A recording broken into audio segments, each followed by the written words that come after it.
Hi everybody, it's Ashley from Discover Art Therapy. Welcome back to another therapeutic art video. If you're a sucker for overthinking when it comes to art, don't worry. This intuitive somatic watercolor technique is going to help you bypass all of that. When we're making therapeutic art, it's not about the end product or how beautiful the art is. Instead, we're focusing on what we feel during the art making process. We can go into the process really intentionally with techniques like this. So all you need to get started is a piece of watercolor paper. Mine is small because I'm doing many different techniques on all sorts of little papers. And you need a pan of watercolor paints or a palette that you've prepared. I've already prepared mine. You need some water, some brushes, and I'm also going to suggest a little bit of masking tape just to put your paper down on the page. Some people like to create a square border around it, but all I'm going to do is use a teeny bit of paper to make a little loop on the very back center of my page, just to tape it down so that it doesn't move around too much as I explore the technique and have some fun.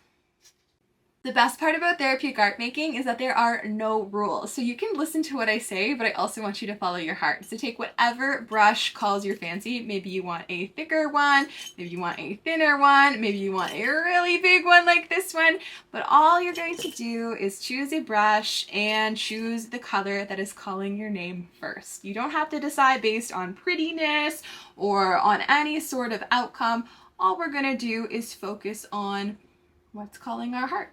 As you're dipping your paintbrush into your paints and getting ready to make your marks, just take a couple minutes and swirl it around slowly. Take a moment and take a breath and just notice how you're feeling in your mind, your body, and spirit, and just call in a calm energy for yourself. And bring in the energy of play. Choose any part of your paper at all. It doesn't matter where you start. I'm going to start on the top part off to the side, and we are just going to create one big continuous line across our page. It can be swoopy and loopy. You can do longer sections or wider sections.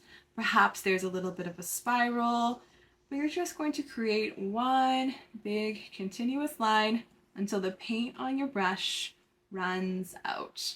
Maybe parts of your line overlap or cross over other parts, or maybe it stays single the whole way through. But there you go, you've got one continuous line. Now here's the intuitive choice making aspect. You get to decide whether you want to go back over top of the line with the same color, making it thicker or making it more bold, or you may want to choose another color and follow along the same pattern just a little bit off from the original line. I think first and foremost, I'm going to go over my orange line once more and just really be mindful of my breathing and grounding myself into the art process as I trace along my line. I think it's going to get a little bit wider, it's going to get a little bit more noticeable on my page, and I might even pull up a little bit more paint. There's no wrong answer here, okay? Everything you do is correct because all we're doing is exploring the materials in a unique, fun, somatic, intuitive way. That means following your heart.